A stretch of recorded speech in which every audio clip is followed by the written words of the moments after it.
Blue Values Journey project, a science to society endeavour, consists of community and corporate encounters in Namibia and South Africa. The journey began on the Swakopmund beach with a spiritual homage to the sea. We were continuing an important ritual shared with us by Mr. Moses from Tsumeb. At our first encounter, he explained that the sea is bounteous and generous, but that we must still pay it respect and homage. As the initiator of the Blue Values journey, I explained that human rituals with the sea are apparent not only in Namibia, they are present in the whole of Southern Africa. Our engagement with the BVJ in Namibia, however, led us to young Namibians who are already developing a great love for and affinity with the ocean. I come from a tribe, Oshero people. We are hardly along the coast. So holidays, I would go to the village. And I always asked my parents, can we go to the coast this holiday? Can we go to the coast this holiday? And they'd always be like, next time, next time. Next time turned into me turning 18. And it was time to apply for varsity. And I decided to go straight to whatever marine ocean field there is in hopes that it would bring me to the ocean.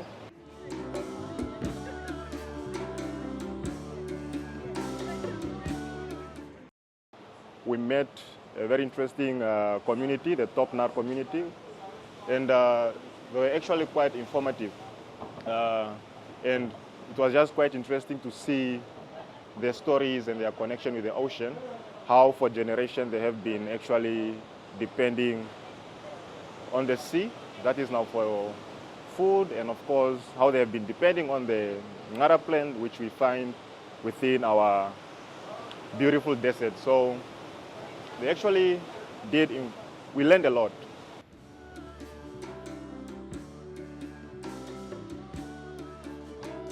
Leaving Swakopmund, the Blue Values Journey corporate group travelled up the enigmatic Skeleton Coast.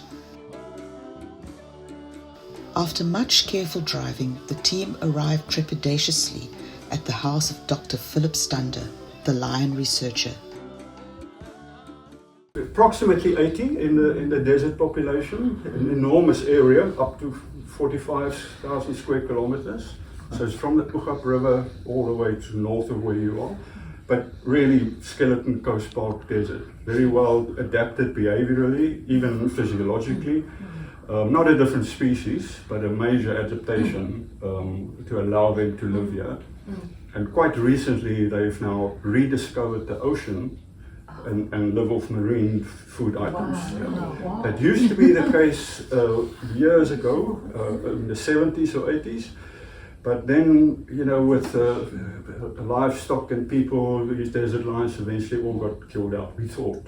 But a small pocket had survived.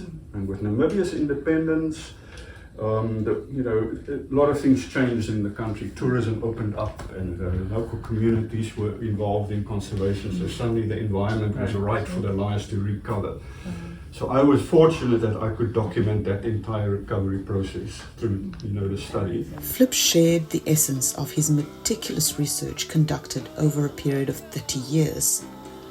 He enthralled the team by conveying his deep love for the lions and the lionesses, as well as the lions' remarkable ability to adapt to a rapidly changing coastal circumstance. The next morning, the team made the long journey across the desert to the Etosha Park. The park is now a place of international standing. However, and as the Tsumeb and Tsinsabis chiefs and the Haikon people told us, they had lived for many years with these animals and with the diversity of Etosha Park.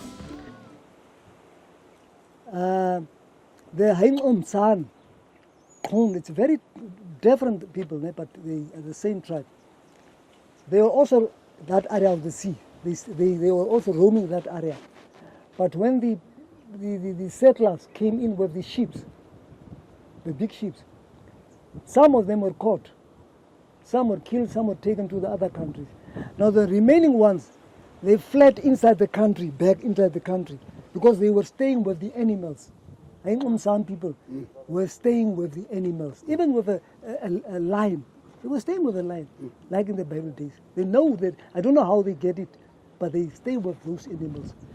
Now, they fled inside the area, the bigger area, of different areas and so on. And because the elders, they were afraid that the young people will go to the sea and they will get caught by the settlers, the people coming from other countries, the Portuguese, they're coming from Germany with ships, and they saw people and they caught the people.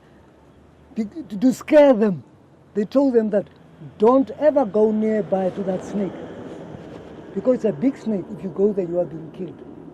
Yeah. That's where the fear has come into the next generation. They were afraid for the sea, because they were told by their grandparents, no, don't go there, it's a big snake.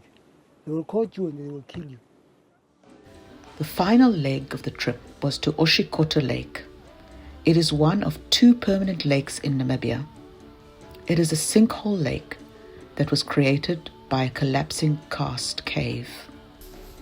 The group was informed that divers have tried to reach the bottom of this lake, only to fail since it is so deep.